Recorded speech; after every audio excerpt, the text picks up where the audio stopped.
Père, comme toujours, rendons grâce à Dieu, disons-lui merci pour la grâce de vie qu'il a une fois de plus renouvelée en nous pour que nous soyons ici à notre rendez-vous.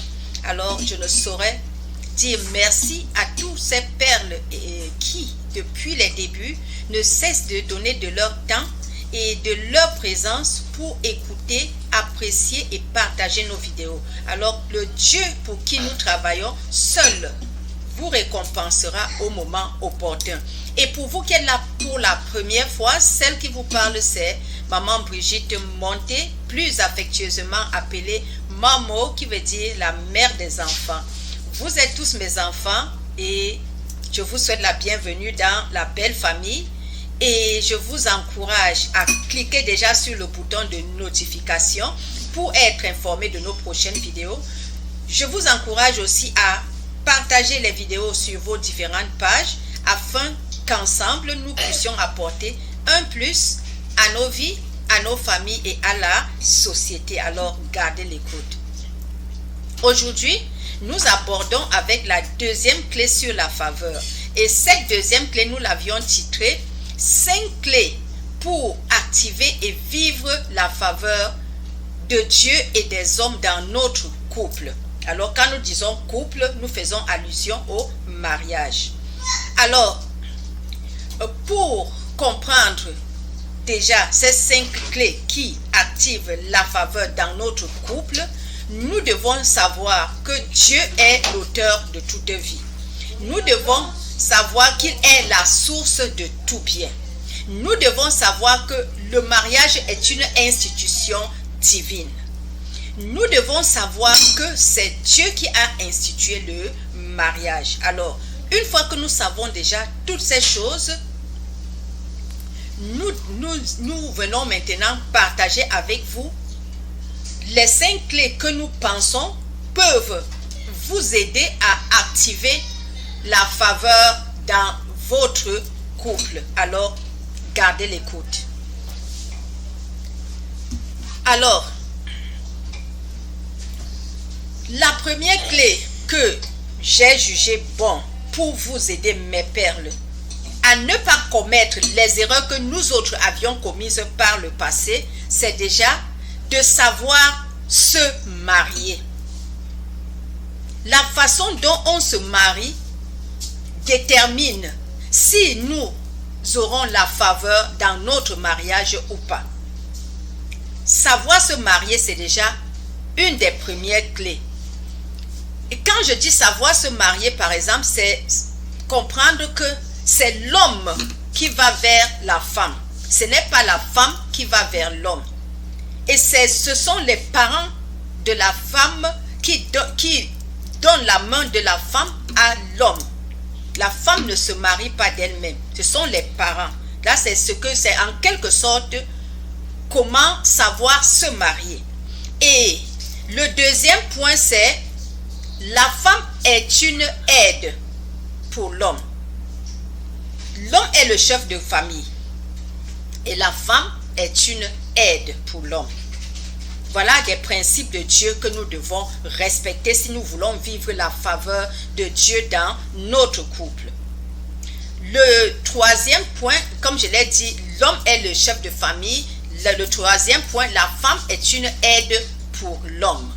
La femme n'est pas le chef de famille. La femme est une aide. La femme est là pour aider. C'est l'homme qui est le chef de famille. Le quatrième point, c'est faites du bien à ceux qui vous offensent.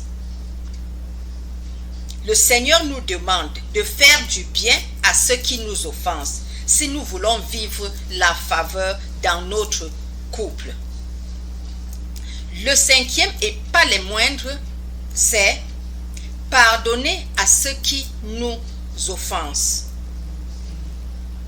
Apprenons à pardonner. Quand nous pardonnons, nous ne le faisons pas pour nous, mais nous le faisons pour honorer celui-là qui nous a créés, qui nous donne le souffle de vie. Voilà déjà les 5 points. Et avant de clôturer les 5 points, je vais partager avec vous une histoire que j'ai vécue. Alors, gardez l'écoute. Voilà que vous savez déjà les 5 points, mes perles. Si vous appliquez ces 5 points dans votre couple, je vous garantis, mes perles, la faveur divine de Dieu, que nous voyons souvent se manifester même dès le jour du mariage pour ceux qui se marient étant bien préparés, va vraiment rayonner dans votre couple et va s'étendre même sur vos enfants. Parce que beaucoup d'enfants aujourd'hui passent à côté de leur faveur parce que les parents n'ont pas respecté 1 ou 2 ou 3 de ces principes que je viens de partager avec vous. Prenons par exemple le cas d'une maman qui choisit d'aller se marier seule sans le consentement de ses parents. Elle a déjà fermé une porte des faveurs de Dieu de sa vie parce qu'elle n'a pas respecté les principes de Dieu. Par exemple, un autre exemple, si on refuse de pardonner à ceux qui nous ont offensés, on bloque la faveur de Dieu dans notre vie. Et ça, ce n'est pas un bon exemple que nous aussi, nous donnons à nos enfants qui nous observent, qui sont appelés à grandir pour être aussi des hommes et des mamans demain. Parce que ce que nous faisons ici, nous voulons pérenniser. Nous appelons notre plateforme la restauration. Nous voulons récupérer déjà ce que nous avions perdu par le passé pour apporter une nouvelle lumière à la génération future. C'est pour ça que nous sommes ici. Donc nous devons faire un effort de passer l'éponge sur des mauvaises manières que nous avions vues ou nous avions connues, peut-être de nos parents ou bien de notre famille, pour apporter la nouvelle lumière afin d'aider la génération future. C'est ça notre objectif. Alors, je viens partager avec vous ici une histoire d'un couple qui va vous aider à comprendre l'importance du pardon. Alors, gardez l'écoute. Voici l'histoire d'une dame. Je l'ai aussi pris sur les réseaux sociaux. La dame dit que quand ils se sont bien mariés, selon les normes, le monsieur est venu voir ses parents, on a tout fait, il a donné la dot. Mais une fois dans le mariage, son mari continuait à vivre avec son ancienne copine.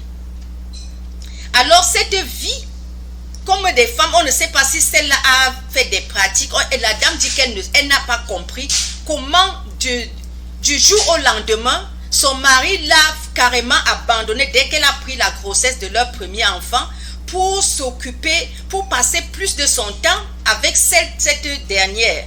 Au point où quand elle accouchait, même son mari n'était pas là. Mais ses parents sont venus, sa maman est venue l'assister, tout s'est bien passé et elle est revenue à la maison. Son mari venait et partait. Mais comme Dieu sait faire ces choses, parce que toute bénédiction que Dieu nous accorde, c'est pour un but précis. Donc, toute la bénédiction que l'homme avait reçue dans le mariage allait servir la femme de dehors. Alors, la colère de Dieu s'est abattue sur le monsieur. Il a perdu son emploi. Et quand il a perdu son emploi, la femme de dehors n'avait plus son temps, ce qui fait que la relation s'est brisée. Voilà le monsieur qui a perdu son emploi maintenant a commencé à développer une dépression. C'est cette femme qu'il avait abandonnée avec la grossesse qui a maintenant pris soin de lui puisqu'elle travaillait, l'amener à l'hôpital et acheter tous les médicaments pour qu'il puisse se remettre. Alors voilà un bon témoignage. La femme n'a pas dit, voilà, comme tu m'as abandonné, je te laisse aussi souffrir. Non, mais elle a pris la peine de le reprendre, de l'amener à l'hôpital avec son assurance, le faire suivre des soins et des traitements.